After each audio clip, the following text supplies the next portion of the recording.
Hi everyone, आज बनाऊंगी गोभी के पराठे। तो उसको अच्छे से मैंने कीड़े वगैरह देख लिया है और इसको अच्छे से क्लीन कर लिया है। अब चॉपर में इसको चॉप कर लेना है, बिल्कुल बारीक पीसना नहीं है, बस चॉप करना है।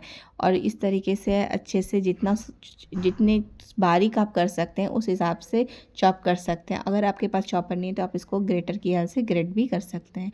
आप देख सकते हैं ये अच्छे से चॉप हो गया है और इसी तरीके से मैंने सारे चॉप कर लिए थे। अब मैंने कढ़ाई गरम किया है और उसमें तेल डालेंगे। इसमें तेल की क्वांटिटी बहुत कम लगती है, बहुत ज़्यादा तेल में नहीं बनाना है इसको, क्योंकि बहुत कम तेल में ये बन जाती है। तो मैंने, आप देख सकते हैं, 2 चम्मच ही तेल डाला है। गरम हो जाए तेल तो आप इसमें जीरा राई डालेंगे, तड़का लगाएंगे, हरी मिर्च का तड़का लगाएंगे। जब अच्छे से तड़क जाएगा तो ये जो हमने गोभी ग्रेट करके रखा था उसको हम इसमें मिक्स कर देंगे और इसको इसी तरीके से भूनना है। इसके बाद इसमें नमक डालेंगे, हल्दी डालेंगे, स्वाद अनुसार नमक डालेंगे। और नमक जो है ना, उसकी क्वांटिटी आप थोड़ा कम रखिएगा, क्योंकि गोभी भूनते भूनते गल जाती है, इसलिए नमक की क्वांटिटी थोड़ा सा कम रखना है।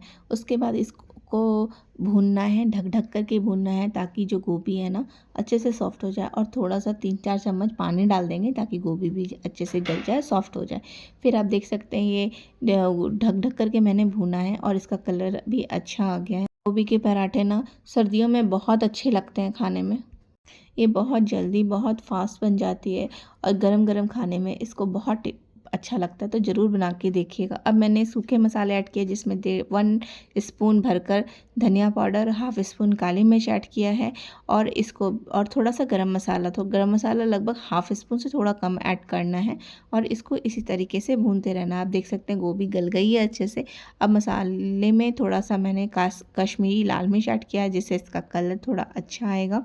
और इसके बाद इसको इसी तरीके से भूनते जाना जब तक इसका पानी जो है अच्छे से सूख ना जाए और अच्छे से गोभी में सारे मसाले मिक्स ना हो जाए।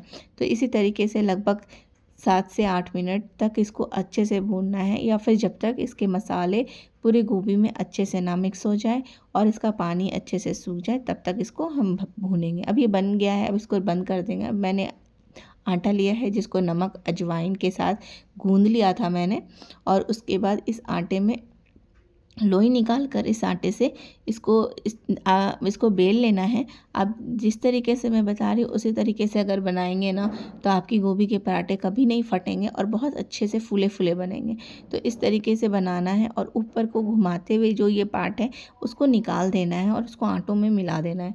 उसके बाद इस तरीके से हमें दबाते हुए हल्के हाथ से इसको बेलना है। अब आप बेलने के में भी ट्रिक है, इसको इस तरीके से एक बार घुमाना है, एक बार पलटना है, एक बार बेलना है और एक बार घुमाना है। इस तरीके से बेलते जाना है, जिससे ना इसको ये गोभी के पराठे जो है ना एकदम नहीं फटेंगे। और ये बिल्कुल हल्के हाथों से करना है, नहीं तो गोभी जो है बाहर आ जाएगी। बस ये ध्यान रखिएगा, गोभी को बहुत ही क्वांटिटी में मत भरिएगा, नहीं तो गोभी बेलते समय बाहर आ जाएगी और ये पराठे फिर फूलेंगे नहीं। अब तवा अच्छे से जब गर्म हो जाए तभी इसको डालना है, और जब नीचे से सीख जाए तो ऊपर से जो भी आप ऑयल बटर जिससे भी आपको सेकना है आप उससे सेक लीजिएगा। मैंने मस्टर्ड ऑयल से ही सेका है और दोनों साइड से इसको अच्छे से सेकना है। आप देख सकते हैं मेरे पराठे जो हैं तवे पे फूल रहे हैं और बहुत अच्छे से बन रहे हैं। इसको आप देख सकते हैं, कहीं से भी गोभी बाहर नहीं आई है, कहीं से पराठे फटे नहीं हैं और ये बहुत टेस्टी दिख रहे हैं। तो एक बार ज़रूर बना के देखिएगा, इस तरीके से इस प्रोसेस को फॉलो कीजिएगा, ज़रूर आपके भी पराठे फूले फूले और अच्छे टेस्टी बनेंगे। तो बस छोटी छोटी चीज़ें हैं जो ध्यान रखने वाली हैं, और तवा अच्छे से गर्म होना चाहिए तभी आप इसको डालिएगा। आप देख सकते हैं ये गोभी का पराठा कितना सॉफ्ट, कितना टेस्टी लग रहा है। तो ज़रूर एक बार बना के देखिएगा। Thanks for watching.